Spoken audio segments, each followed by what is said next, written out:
The following presentation is part of the Technology and the Corporation Conference Series, sponsored by MIT's Industrial Liaison Program. Thanks very much, everybody. So I've been doing these kind of speeches for some time. This book came out early 2015, and I would typically start in those days with the question, who's heard of Bitcoin? And that's kind of a bit of a redundant question now, because I think most people probably do. And then to throw out the question, well, it evolved into, who's heard of the blockchain? And then typically now I think, let me just throw that one out there. Who has heard of the blockchain? Blockchain technology. Okay, yeah, most of you, right? And then the question evolves to kind of like, who thinks they understand how Bitcoin and blockchain technology works? All right, so that's the level we're at, because sometimes you do get a lot of hands for that as well. And then I was going to ask the next question, and it's kind of related to the previous one, which is like, who thinks they know why this at all even matters, why they should give a about it? Right, good. So there's one over there. Thanks, Tony. So that's actually kind of what I think my sweet spot is, the latter. I mean, I will do my best to try to explain to you how some of the key parts of it work, but I'm not a cryptographer. I'm not going to go into the weeds of this somewhat complicated data architecture. But I am going to talk to you about why that architecture, that structure for how we manage data in a distributed setting is really important, or at least I believe it is, for the future of the way we manage our economic relations going forward. But since there was a bit of hesitancy about how they figure it work, I'm going to take you right back. The blockchain has become the word everybody talks about these days, partly because it's a way to think about the underlying technology and how it's applicable across a whole range of different settings. But Bitcoin was the thing where it all started, and I still think it's very important to try to get your heads around what Bitcoin is, how it matters, what Satoshi Nakamoto, the unidentified founder of this technology, was trying to achieve. And to do that, I'm going to start with a bit of a story about the challenges of how we move money around the world. So, quick question: how much does it cost to overnight a $100,000 insured diamond to London? This is like FedExed with maybe some insurance tapped in there. It's going to cost you about $1,000, about $900 in insurance, maybe $100 in freight and everything else. How long does it take? That's a trick question. It's overnighted. One day. Okay. How much? What's the real cost of sending $100,000 to London? $4,000. Right? At least if you're going through the banking system. I heard a zero there, which is a good answer, but not quite the right one. $4,000 because you'll get hit with the wire costs, which are actually relatively small. The most important thing is the exchange rate loss, and that's how banks will cover their fees. And anybody who's involved in international transactions will know it's pretty much accurate, about $4,000. How long does it take to send $100,000 from, and by that I mean, when does it settle? When does it arrive in your account in London? Well, at a minimum, 3 days. All right, so now I'm going to use the first technical term, so be warned. And I'm going to use this term to explain what's going on here. That's nuts. So why is it nuts? It's nuts because, to this gentleman here's point, money is just information. It's not this notes in our wallet. It's not gold. It's nothing. It's just a mechanism for sharing information across different parties as to how the balances are shifting. One debit, one credit, how our debts and our obligations are being cleared. It's a clearance system, but it's really about information. And the reason it's nuts to pay $4,000 and take 3 days to share that information is because we now know, in the age of the internet, that information can be moved around the world instantaneously and at pretty much zero cost, right? So there's a problem, and there's a reason why banks get away with this. It's not that we're all being duped and we just don't get it and we all just keep blindly paying money. They're actually solving another problem that is inherent to how money is moved around the world, and in fact, more broadly and potentially more importantly, how valuable information is shared, right? And it comes down to this issue of trust. He's not a banker. He's a used car salesman, but the sort of terms get mixed up sometimes. Trust is like this integral part of how societies function and of how economies work. Right? We need to be able to trust each other to enter into contractual obligations. If we don't believe that the other party is going to execute on their obligations, I'm not going to enter into that agreement. This is really important for money because money is really all comes down to the communication of whether a balance is shifting. And in a world where we're not using cash or gold or some physical representation of money, and that communication function is happening in a distant, remote way, then there's no way for the other party to know that these funds that have been communicated to me, which is, again, it's information, haven't also been communicated to somebody else. Money is useless if I can double spend a dollar, right? Because the system has to constantly be up to date. So it's this problem of counterfeiting, which we know about in terms of the physical concept of cash, is all the more important, in fact, when it comes to these other forms of monetary transfer that exist outside of the cash world, most of which we know existing within the banking system.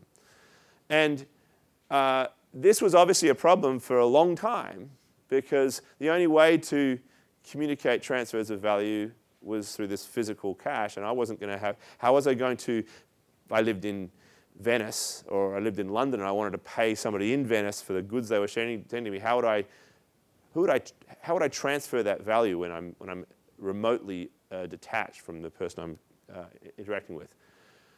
Well, this guy, Giovanni de' Medici, came along and solved the problem to a degree by recognizing that the banking system, the Medici family, of course, the famous bankers of Florence, the banking system could incorporate double entry bookkeeping into it, and as a function could therefore play a role as an intermediary in this trust relationship.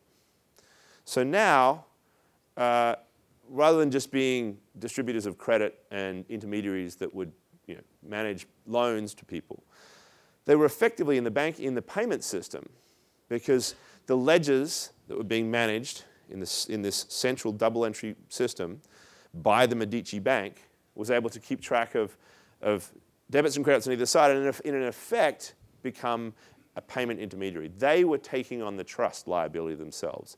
So bankers became the intermediators of trust, and they used their ledgers to do this.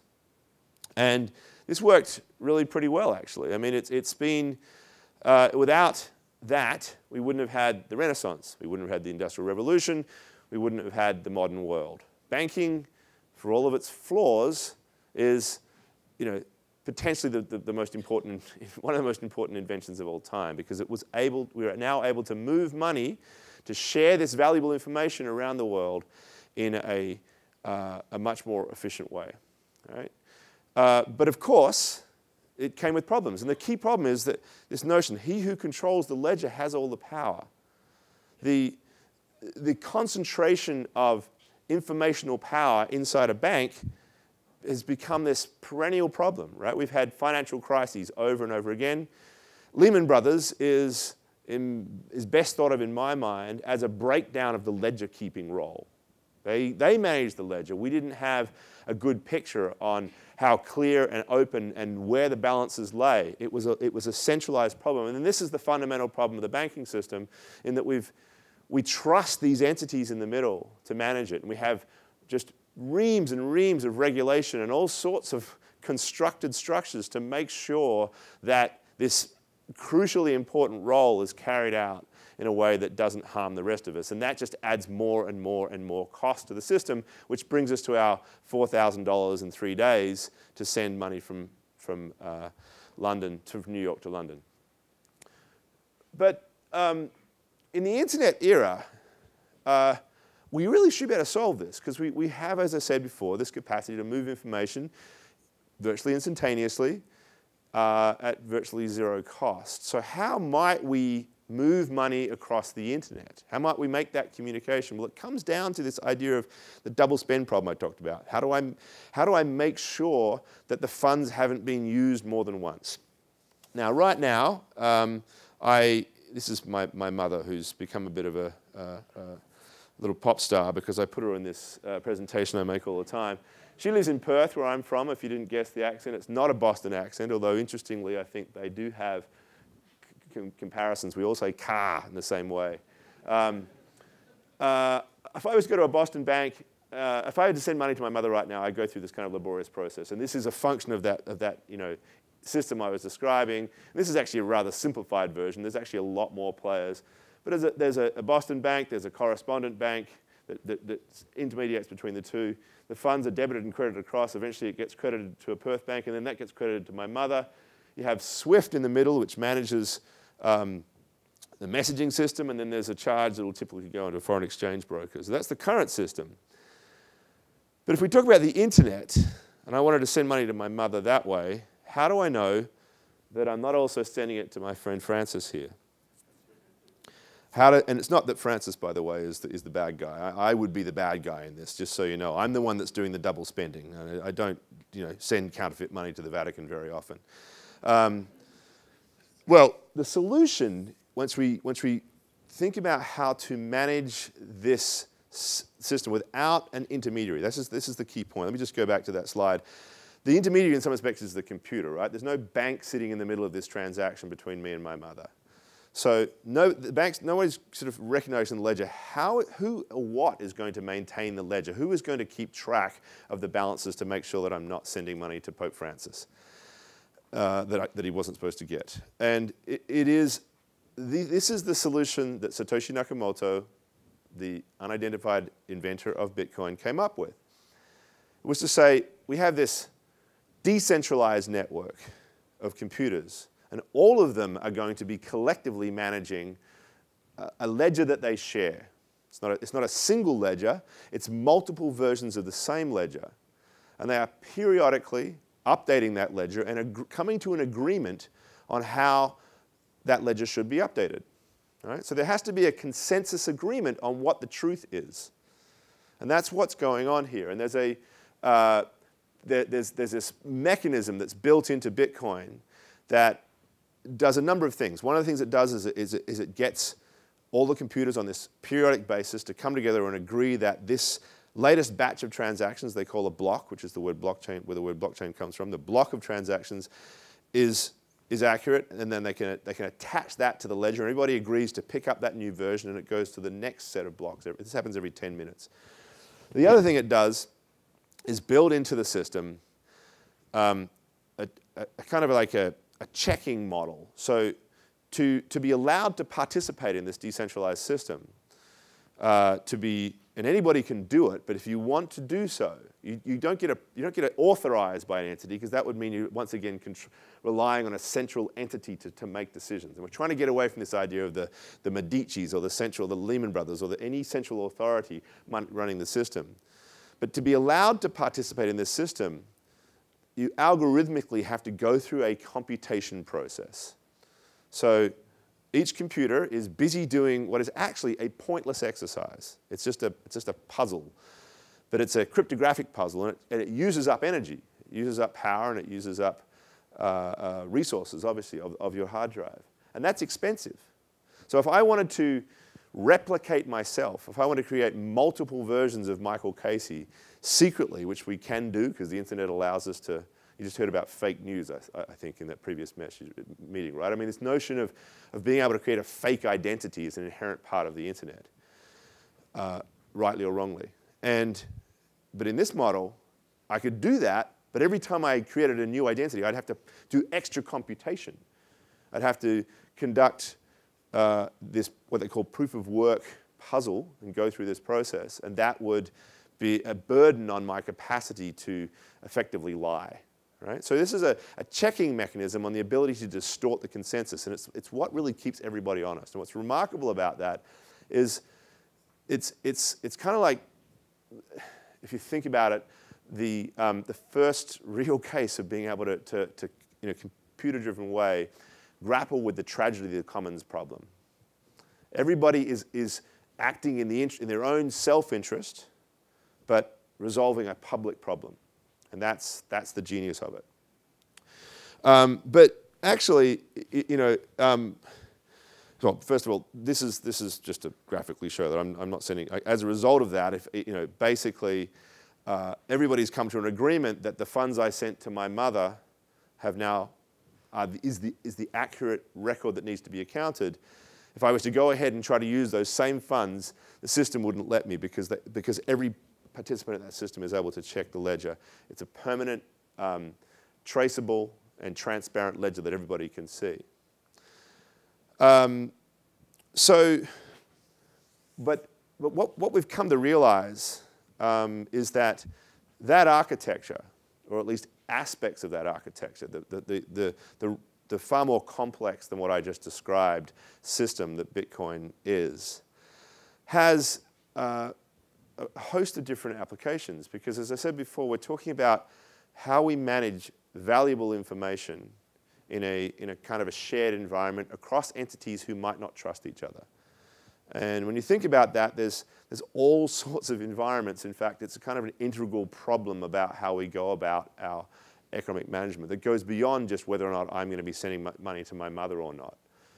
Valuable information and how we secure it in this sort of setting, and how we deal with the problem of trust is a sort of a fundamental problem. And now people realizing that potentially we could use this architecture as an entire new framework for managing a whole host of different use cases. And from that, they've started to use the word blockchain as a descriptive term for this. And it's really a piece of Bitcoin, but it's also something that has become, I wouldn't say watered down, but has morphed a little bit from what Bitcoin necessarily is. Purists in the Bitcoin world will tell you that a blockchain can only be a ledger that is managed in a decentralized way like Bitcoin was, with that proof of work algorithm that I talked about, the expensive computation process. But it's being used now to describe a whole host of other settings in which the ledger is shared amongst multiple entities, and it is updated on this periodic basis along the lines of the same structure that Bitcoin uses, but that doesn't have the same proof of work, that it would have maybe a more closed setting where you have a consortium of users all participating together and agreeing on the rules, and then letting the algorithm amongst that agreement run things. And it's a very different model, and it has its advantages and disadvantages. I can go into that if anybody has any questions. But that's where a lot of the development is going right now, at least in blockchain applications, this kind of private consortium model. Anyway, this is probably the most complicated thing you have to read, but you might as well read it to define what I think is the generic way to describe this thing. Cryptographically, cryptography is just a math-based system for proving information. A cryptographically secured public ledger shared among a distributed network of validating computers, each running common software that guides them to a consensus on the legitimacy of new entries and prevents anyone from unilaterally rewriting that agreed record. So I want you to recite that to me straight away. The way to think about where we're heading with this, though, is to recognize, and this is, I think, really important, because people sort of try to get their heads around what Bitcoin and blockchain and why Bitcoin does or doesn't matter. And I was like this. I focused on it as a digital currency, as a challenge to the dollar. And I thought, why do I really, maybe they would want this in Argentina, but why would I want this in the US? I like my dollars, and it doesn't seem to cost me anything to have some. And I think actually that's a perfectly reasonable thing to conclude. So to focus on Bitcoin as purely a challenger to existing fiat currencies is really to miss the point. It really is this underlying concept that I just described that we need to focus on. But having said that, a useful way to think about Bitcoin, the currency, as opposed to Bitcoin, the system, is as the first use case. It's the first thing that we could imagine using this blockchain technology for. And you know what? It works remarkably well. Not a lot of people, there's like, 1 million or so people using this, which is a lot obviously, but still a tiny sliver of the world's population, who have got access to it. But for 8 years, they've been shifting funds back and forth amongst each other, paying for cups of coffee, paying for islands as well, paying for all sorts of things. And it has never been hacked, and this is critical. there's been hacks, you've probably heard about them, of wallets and of computing systems and so forth that exchange Bitcoin for dollars or hold your Bitcoin on your behalf. But that's a hack. That's like saying a hack of Home Depot's system, right? Which is its credit card system, which is not a hack of the dollar or a hack of the internet. It's a hack of a entity that's participating and hasn't properly secured its things. Bitcoin's had loads of problems in that regard. But the ledger itself, nobody has been able to execute an attack, a double spend. That's really powerful because it makes us think about how we might be able to use this in all sorts of interesting ways. So let's think about some of these non-currency use cases that people are talking about. I'm just going to quickly go through these because I want to talk to you specifically, since this is a consumer group, about a couple of things that I think are really relevant to your industry and your interests. The first, and probably the one that's attracting the most attention right now, is capital markets. There's a lot of money going into figuring out how, through this far less regulated and efficient system where trust is now run by a distributed system, we could get to this holy grail of real-time security settlement, so that the shares and bonds and the like that are traded on Wall Street could actually be transferred in a kind of instantaneous way, and title moves quickly. That could strip out literally trillions of dollars from the collateral that has to be held up for days within Wall Street. So there's for that reason, a lot of money and attention going into this. Biggest banks in the world are exploring this. It's a big deal. Trade finance, so you've got small and medium-sized enterprises that aren't able to access letters of credit because they can't prove to a bank that they haven't double spent that letter of credit, that they haven't used it, that their bill of lading, for example, the documents that they use. People are exploring ways to take those documents, place them into a blockchain so that you can prove that an SME has never used this previously to pledge for a different loan. So there's trade finance that can come on top of that. People are using it to manage supply chains.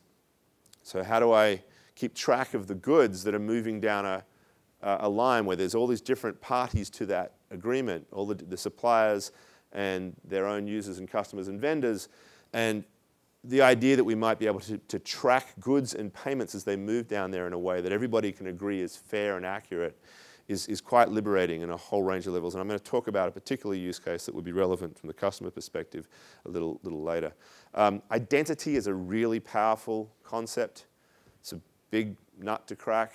But the idea that maybe some assertion as to who I am, not just my name, but also various qualities about me, could be placed into a blockchain environment and therefore proven and encrypted in such a way that I could use this to gain access to services is a powerful idea. Property title, people are talking about putting rights to property, a title to a home, placing that into a blockchain and therefore being able to prove the title, would wipe out title insurance and allow us to, again, transfer in near instantaneous time rights to ownership of property, not just houses, but any property. The Internet of Things has become potentially one of the most important realms in which this is going to have to play out, because how are we going to trust that, my fridge is not in some sort of breach of contract with the automatic robot-driven milk dispenser that comes to my home? Who's going to intermediate that exchange? Are we going to put a bank in the middle of every single IoT gadget's relationship? Not necessarily. And so there's people looking at the blockchain as an architecture to manage the coming IoT world. Digital assets is a broad term that is being used in some respects to describe everything of value that moves across the blockchain. So Bitcoin itself is a kind of a digital asset. But we can think about things like music and images, and how might we be able to recognize the rights to control over that asset and move it along a blockchain, rather than having to create a licensing model around music and images. We would now have something that is proven that you can, as the owner and the rights, that I can shift and share that around according to the rules that are written into the software. And then there's this idea of loyalty points, and I want to come to this again more specifically. So why don't we just move on. organic food is, I think, one way to think about the supply chain concept in a really constructive way. So I'm a customer.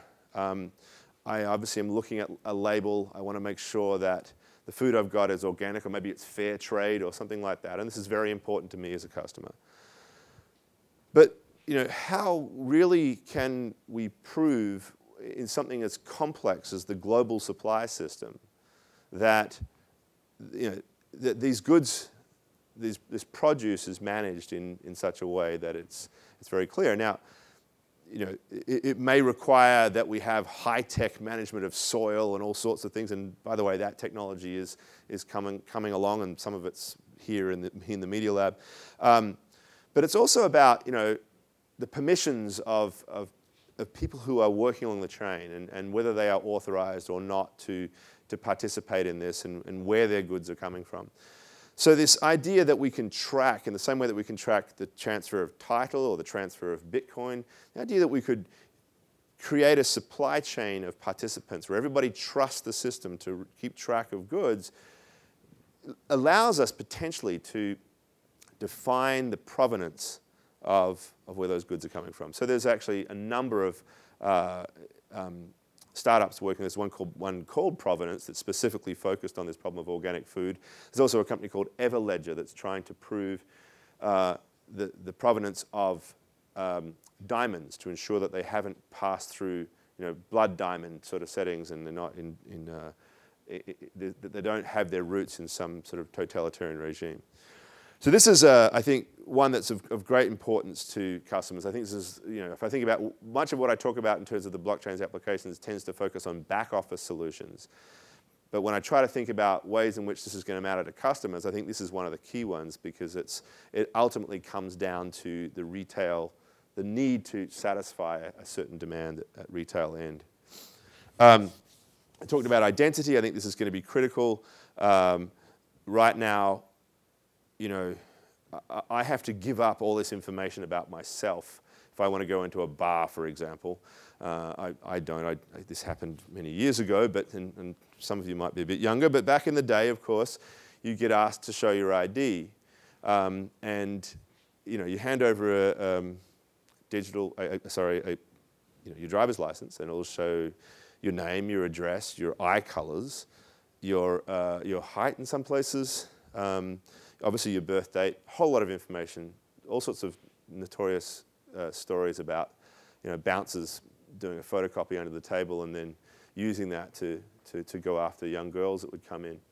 Right? Why do I have to give up all this information when in fact what I really want is some sort of cryptographic proof that I am who I am? In fact, in this case, I don't even need to be able to prove that I am Michael Casey. I just need to prove the answer to a single binary question. Am I over the age of 21 or below? And the idea that we could construct this and have it reside in a kind of a decentralized setting so no one has control over it is a very powerful thing. So I could take this presumably all over the world.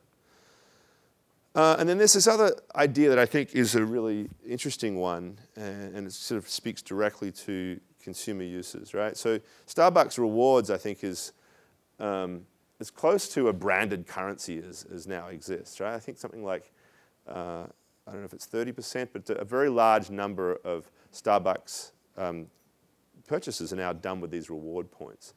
And people are now thinking about what if we took loyalty points like that and we put them into a blockchain? So now they have this value that can reside, and it's transferable. I can now transfer this to somewhere else. And so it literally becomes not just a relationship between me and Starbucks, but something that if I wanted to, I could exchange for something else. And I understand that people do actually exchange Starbucks rewards for foreign currencies in different places as a way to kind of get around and lower the cost of your foreign exchange. But if you could do this in a public way, we could actually monitor the value. This is it. So you start to see a shifting value in those loyalty points because they become exchangeable for something else other than coffee. The power of that lies in its, I think, sort of signaling power as a kind of a marketing tool.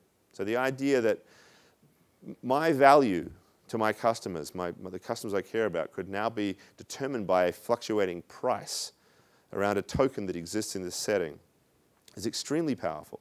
Now, it's not clear that Starbucks or anybody else for that matter is going to want to give up that control, because after all, the loyalty thing is supposed to trap you into this relationship so that you only spend there.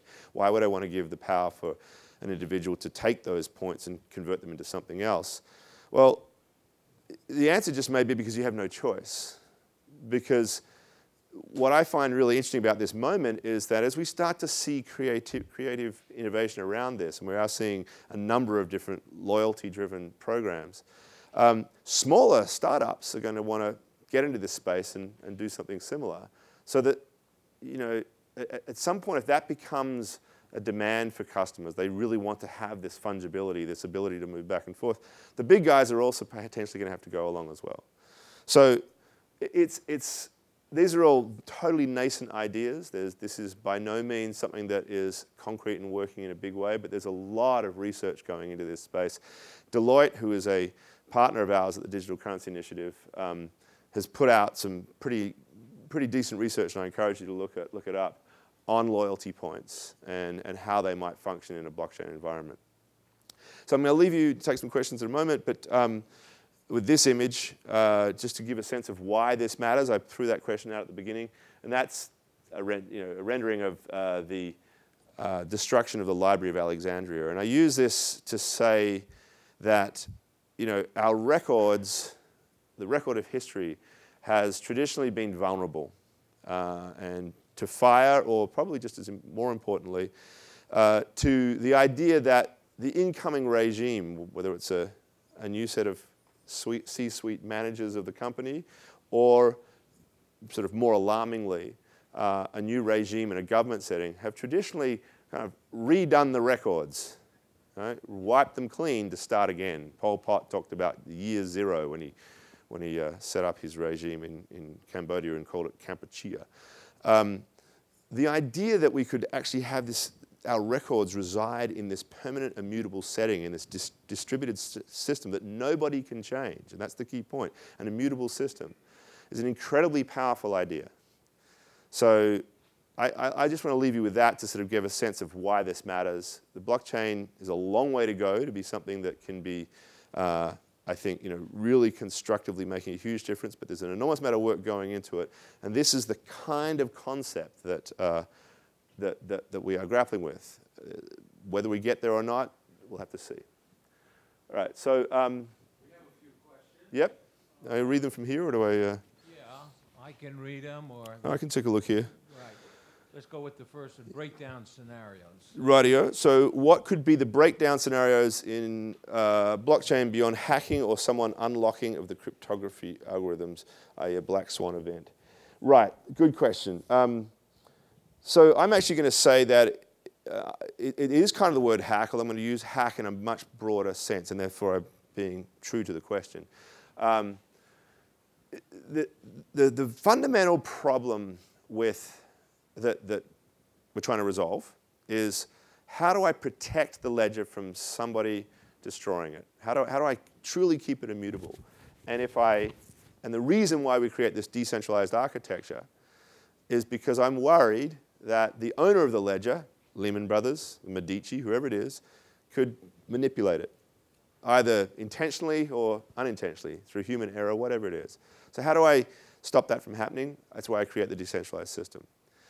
But if you remember in the Bitcoin case, to do this, I've got to go through this computation process, spend a lot of money on electricity and resources to make sure that I am who I am. Well, in Bitcoin world, people talk about what they call a 51% attack. So if somebody took over 51% of the total computing power of Bitcoin, you would effectively win the rights to judge the accuracy of the data on frequent enough times that you would actually set the rules. And so you could personally go back and change the data. Now, in Bitcoin's case, it's hundreds of millions of dollars would cost to actually launch that attack. And in the process, you'd destroy the value of Bitcoin, which you would have to lose in the process. But one of the people talk about is like, well, what about a state actor a well-funded terrorist regime or something like that. And it's a legitimate concern. How might that happen? The other thing to think about is quantum computing. So I'm, as I said before, not a cryptographer, and certainly not a quantum physicist. But all encryption, which of course is cryptography is a fundamental part of what Bitcoin and blockchain is. All of that's going to be pretty challenged by quantum computing because the capacity to compute at a very, very rapid pace, the information needed to break a system is going to be so much more powerful in that environment. So people wonder about whether or not this is going to last in that environment. I tend to think that we'll build some quantum blockchain that will counteract that, but I'm by no means an expert. I think those are two scenarios to think about. What else we got here? All right, I'll take the number 5 voice. Many of us who use Bitcoin do so through third-party apps services. Are they then not the new intermediaries? They are, and that's the point. That's the concern. And this is, I think, really a very, very good question because I think it goes to the heart of what we're doing here. I wouldn't want to call myself a Bitcoin maximalist, this kind of purist.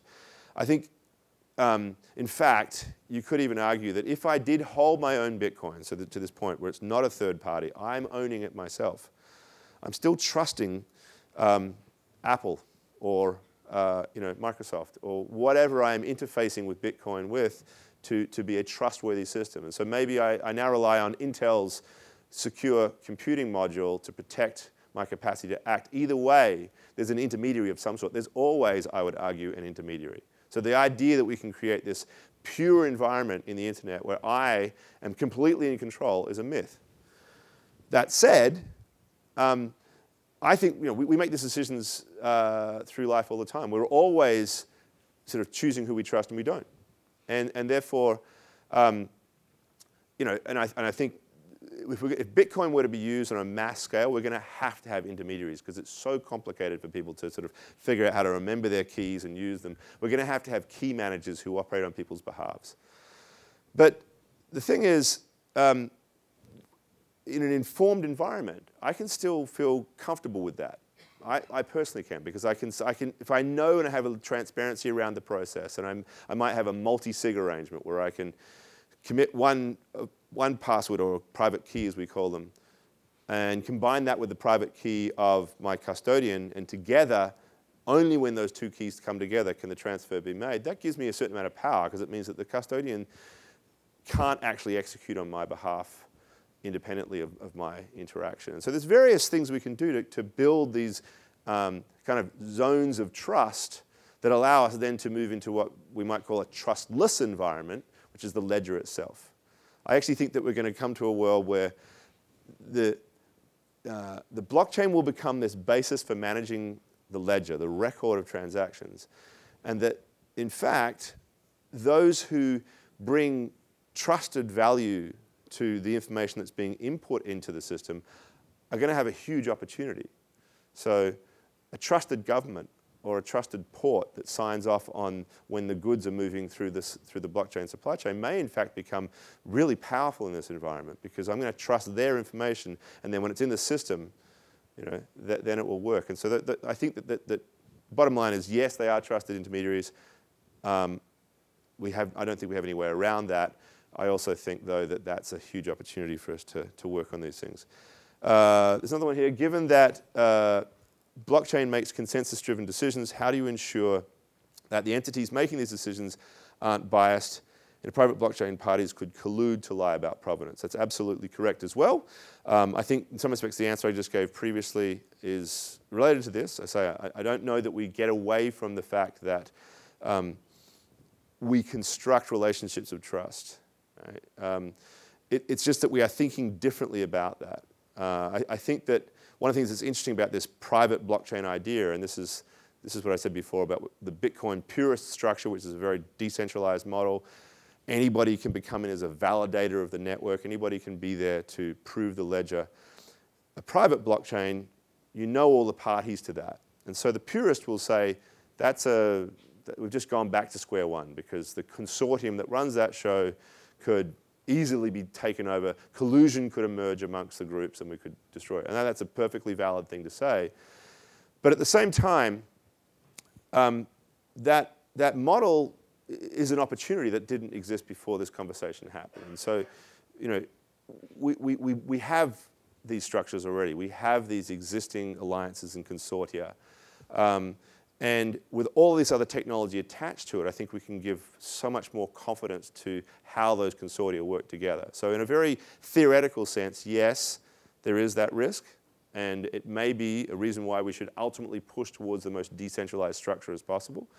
But I think that what it really does is make us think about the architecture of the consortium. I wouldn't, for example, feel particularly comfortable about having our financial system completely run by a consortium of 16 of the world's too big to fail biggest banks.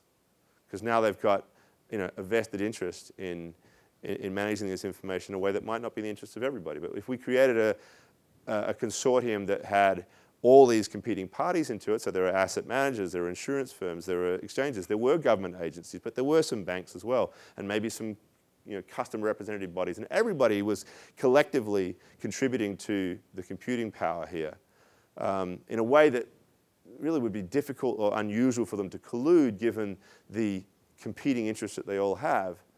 Then that might be a pretty secure way to have our cake and eat it too. That is, have a private blockchain, but one that is still pretty safe. How